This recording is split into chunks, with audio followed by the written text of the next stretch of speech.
Kakinada rural మండలం రేపూరు గ్రామంలో శ్రీ పంచముఖ అభయ ఆంజనేయ స్వామి ఆలయంలో హనుమాన్ జయంతి ఉత్సవాలు ఘనంగా నిర్వహించారు. తెల్లవారుజాము నుండి స్వామివారికి వివిధ జలములతో అభిషేకాలు, పూజలు చేశారు. లక్ష తమలపాకులతో అర్చన, హోమాలు జరిపారు. అనంతరం పెద్ద ఎత్తున స్వామివారి పల్లకితో గ్రామోత్సవం నిర్వహించారు.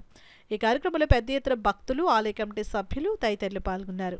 రేపూరు గ్రామంలో వేయించేసినటువంటి శ్రీ పంచముఖ అభయ ఆంజనేయ స్వామివారి దేవాలయంలో హనుమత్ జయంతి ఉత్సవం సందర్భంగా 5 రోజులు ముందుగా స్వామివారికి హనుమత్ జయంతి నుండి ముందుగా 5 రోజుల పాటు విశేషంగా పూజా కార్యక్రమములు, అలాగే ఈ రోజు రాత్రి స్వామివారికి విశేషంగా రథోత్సవం, గ్రామ ఊరేగింపు, అలాగే భక్తుల యొక్క విశేష స్పందనతో ఈ ఆలయానికి విచ్చేసిన ప్రతి ఒక్కరు భక్తులు కూడా వారి కోరికలు నెరవేరుతుండటం వల్ల చుట్టుపక్కల గ్రామాల నుంచి కూడా వచ్చి హనుమత్ జయంతి సందర్భంగా స్వామివారిని అందరూ కూడా దర్శించి తరించాలని కోరుతూ ఆ ఆంజనేయ స్వామివారికి రేపు హనుమత్ జయంతి సందర్భంగా స్వామివారికి మన్యసూక్త పూర్వకంగా అభిషేకము, అనంతరం మన్యసూక్త పారాయణ, లక్ష తమలపాకుల పూజ, అలాగే అఖండ అన్న సమారాధన ఇత్యాది కార్యక్రమాలన్నీ కూడా గ్రామస్తులు, దాతలు, భక్తుల యొక్క ఆలయ భక్త బృందంచే విశేషంగా జరపబడుతున్నాయి. కాబట్టి రేపూరు గ్రామంలో వేయించేసి ఉన్న పంచముఖ అభయ ఆంజనేయ స్వామివారి దేవాలయానికి హనుమత్ జయంతి సందర్భంగా రేపు అందరూ కూడా విచ్చేసి ఈ కార్యక్రమాలన్నీ కూడా జయప్రదం చేస్తారని కోరుతున్నాం.